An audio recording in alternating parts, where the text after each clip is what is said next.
Pemirsa, turnamen bola voli Piala Bupati Aceh Besar yang berakhir Sabtu malam berlangsung sukses dan semarak. Selain hadiah terbesar, turnamen ini juga disaksikan penonton terbanyak dalam turnamen bola voli yang pernah digelar di Aceh Besar.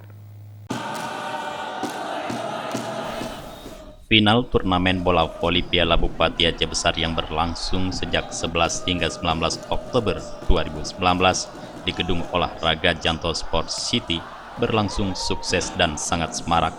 Selain total hadiah sebesar 110 juta rupiah yang disediakan, penonton yang hadir juga sangat ramai pada setiap pertandingan.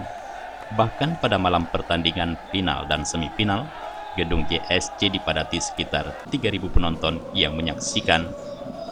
Bupati Aceh Besar Insinyur Haji Muardi Ali mengakui puas dengan pelaksanaan turnamen dan mengungkapkan selamat kepada juara dan apresiasi kepada panitia pelaksana, tim wasit, seluruh tim dan masyarakat.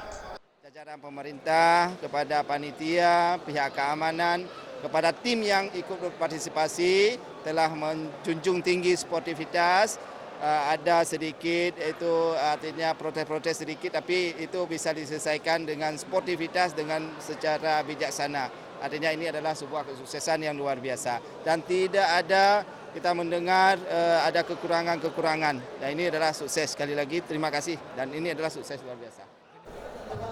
Bupati juga menyampaikan ke depan akan menggelar kegiatan serupa sebagai agenda tahunan, khususnya memperingati Hari Sumpah Pemuda.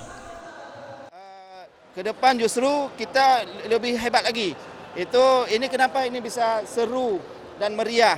Artinya ada tim-tim yang tingkat nasional yang kita undang. Kita tetap kalau ini sudah kita memperingati artinya Sumpah Pemuda, tetap Sumpah Pemuda. Karena ada moto yang bagus, satu nusa, satu bangsa, satu bahasa kita. Sementara itu, Kepala Dinas Pariwisata Pemuda dan Olahraga Kabupaten Aceh Besar, Ridwan Jamil menyatakan akan menggelar turnamen bola voli di tingkat kabupaten untuk mencetak bibit-bibit volleyball.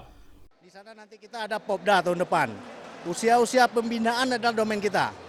Tentunya dengan event-event yang kita lihat begini, kita akan antusias. Kita akan lebih semangat untuk menyiapkan atlet-atlet pemula nantinya yang siap untuk menjadi atlet-atlet yang berprestasi ke depan. Untuk tahun depan, ya kita janjikan mudah-mudahan berjalan dengan baik. Akan ada beberapa cabur tingkat pelajar untuk melahirkan calon-calon atlet masa yang akan datang. Dengan kesuksesan turnamen Piala Bupati ini, dalam waktu dekat juga direncanakan akan digelar turnamen bola voli Piala DPRK Aceh Besar. Tim Liputan Aceh TV.